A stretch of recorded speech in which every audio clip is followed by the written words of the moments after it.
We are the Lab Doctors. I'm Amanda. I'm Dorothy. And I'm Zhao Yong. We are biomedical researchers who realized we still have a lot to learn about science. So why not join us on this quest?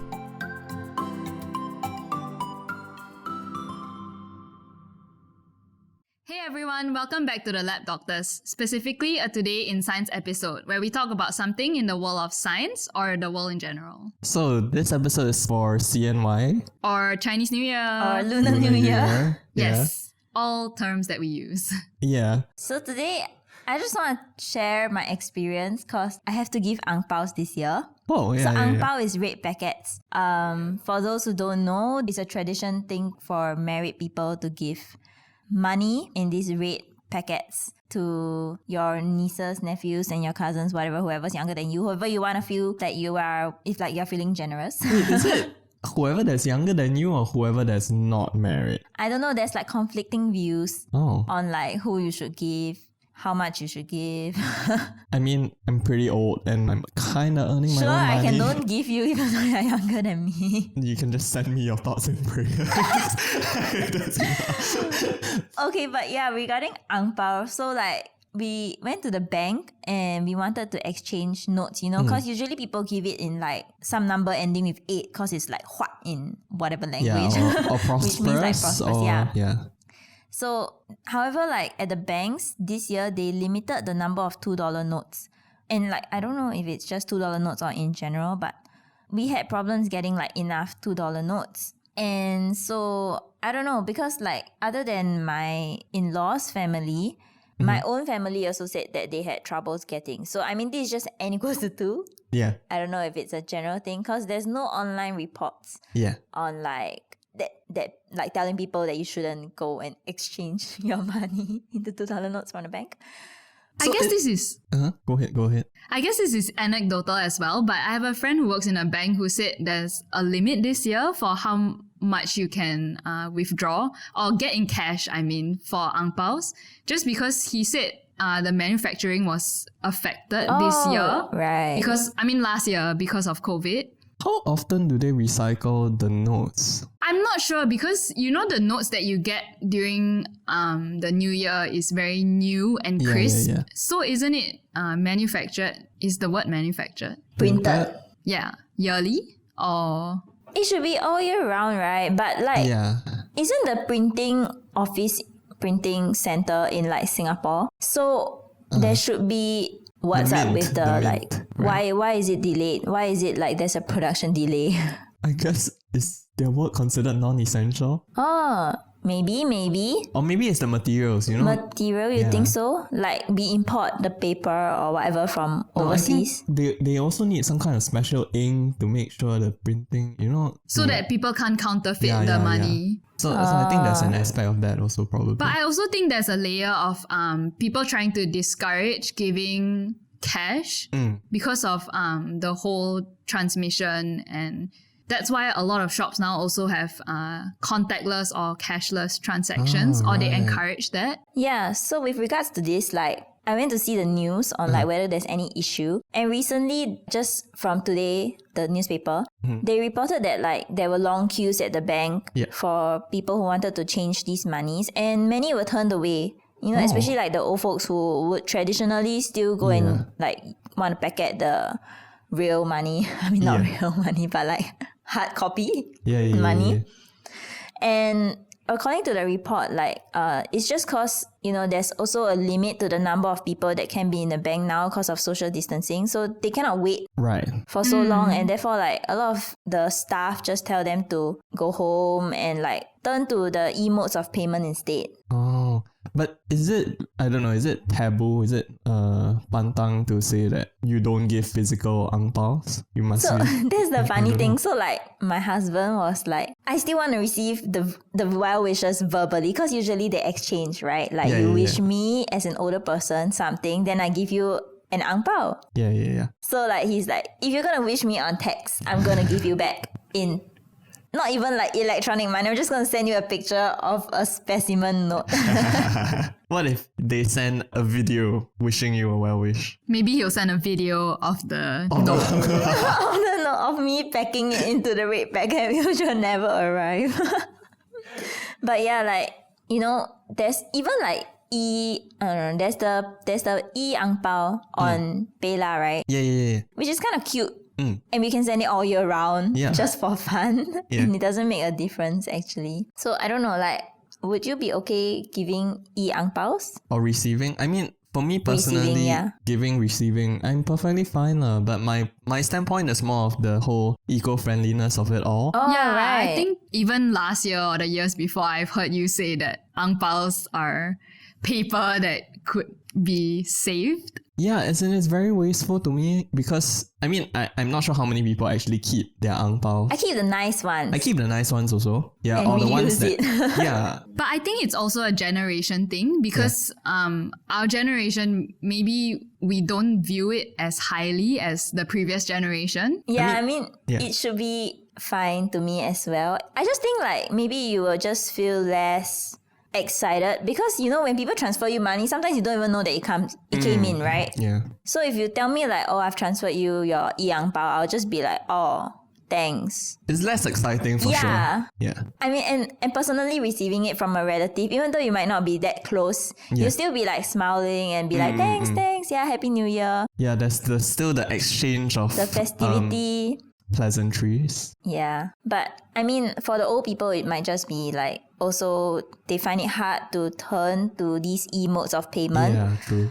So technology is really like good and bad, I think, in this day and age. Yeah. Good as in like, okay, let's talk about the bad first. Bad is like how this pandemic can spread into a pandemic in the first place, right? Yeah, the whole globalization of the world. connectivity of the world.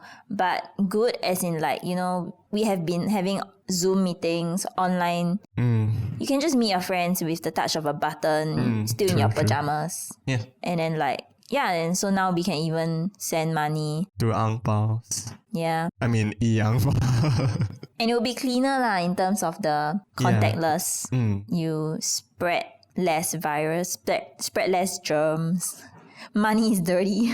Yeah, but I guess speaking about the coronavirus and all of it, I think in recent news we have definitely seen that for the virus SARS-CoV-2, there are variants that are coming up in the world, and this may have some implications on, you know, whether or not this pandemic is staying for a longer period of time and whether or not vaccines would still work. And I guess we wanted to go through to keep the pandemic in everyone's mind, to make sure that everyone is still, you know, vigilant, especially during this CNY period. So serious. So sad though, like you forcing us to remember about the pandemic. No, but it's we should. Important, I get it. Yeah, we should, because I guess a lot of times when people are in festivity mode, they don't really think about all these things. Yeah, true. And they think, oh, I'm not infected, but actually maybe they are, and they are becoming a super spreader and they don't even know. Yeah. So we should always be aware. Be aware, yes. Yeah, and don't be like selfishly thinking about that it's not you, it's not gonna be you. Yeah, kind of mentality. Yeah. So how these variants came about, to start off with, is that it arises from spontaneous mutations in the genetic code or the sequence in the virus. And this is actually fairly common amongst RNA-based viruses, which is what SARS-CoV-2 is. But we're not really going to go into how deeply mutations work. If you are interested, do let us know, and maybe we can do a follow-up podcast on specifically mutations and how they work.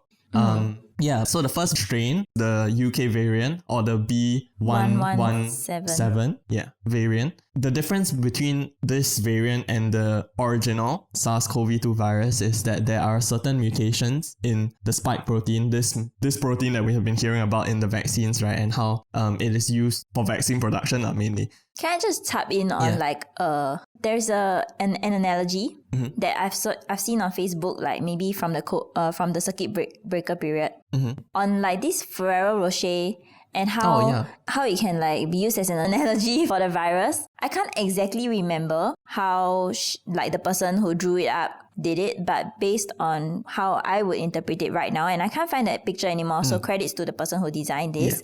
Basically, like when we talk about spike proteins, it kind of looks like the nuts on a Ferrero Rocher. You can imagine it like that. Yes. And when you talk about like vaccines and how you put in that spike protein, it's like you're putting in the nut from the Ferrero Rocher into this vector that you put in your body. And so when your body sees this nut, they'll be like, oh, this is from the Ferrero Rocher. And therefore your body will be like, oh, this is from It's foreign, right? Yeah, it's not originally in your body. Yeah, and I would recognize that it's from this particular chocolate.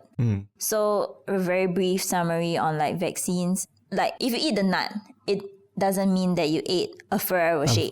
So same thing when the spike protein is put into you to cause an immunological response, it does not mean that you will get COVID. Infected. Yeah. So that's just a very good analogy, I think. Yeah, I think so. For people to understand. So back to the spike protein and whatever it is for the B117. So what these mutations do is essentially they change the nut. They change how it looks. So our body can no longer recognize it. And that's why, you know, there are claims that it might affect vaccine efficacy lah. Yeah, so depending on how much the nut is changed, it might or might not still be recognized. Yeah. And it might mount a different immune response. Yeah, or maybe not as strong. Yeah. Could be either way. Yeah.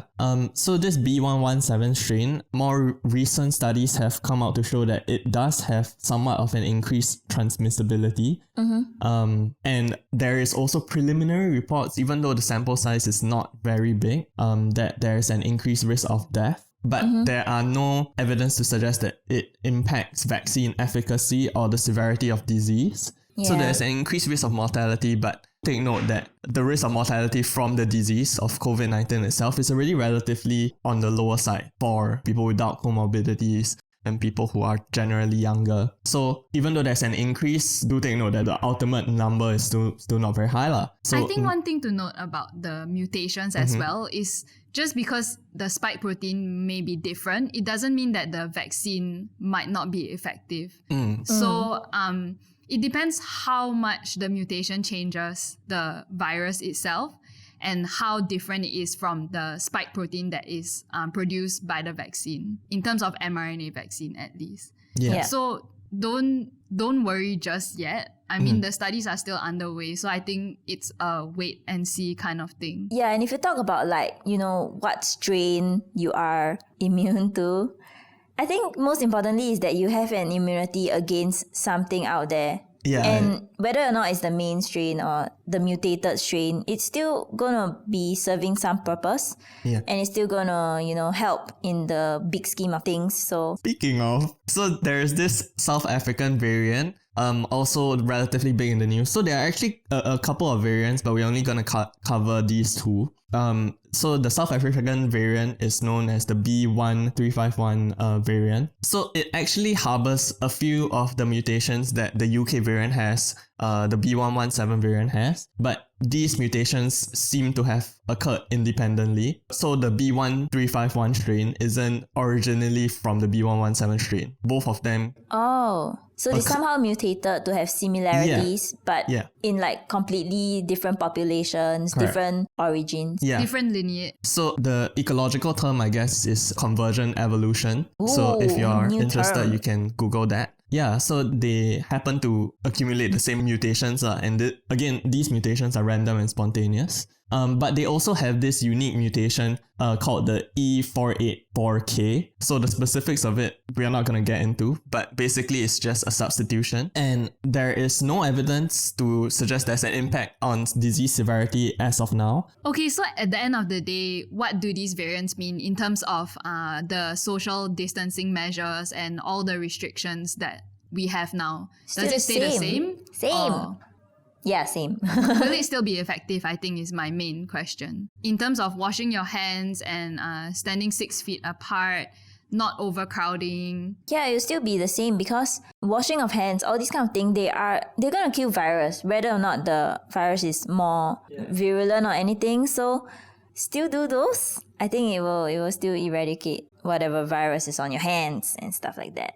And it would control the spread well. Yeah. And I guess there's also some preliminary reports on the variants and how they might affect vaccine efficacy. So do take note that these reports are still rather preliminary. And even if they do affect, most of them kind of suggest that there's still about a 50% efficacy, which is the limit that a lot of organizations claim to have a benefit lah. So I guess not to worry on that. But also manufacturing wise, because we already kind of have the infrastructure to manufacture the vaccines, it is more about just updating the vaccines. Yeah. So I mean, if you are privileged enough to get a vaccine, it is just about getting an updated shot, just like the influenza yearly shots that we need because of mutations of the strains that happen. Yeah. So at this point in time, I guess like we mentioned, all the safe distancing measures, the hand washing is still very important, and we do need to keep this up even during Chinese New Year, right? Yes, very important, so that we can eat our bakwas with our fingers. Alternatively, you can eat with utensils. Like more. Yeah. So I guess that's all we have for this week. Anything else to add? No. Stay tuned for the next. Bye. Bye. Bye. See ya.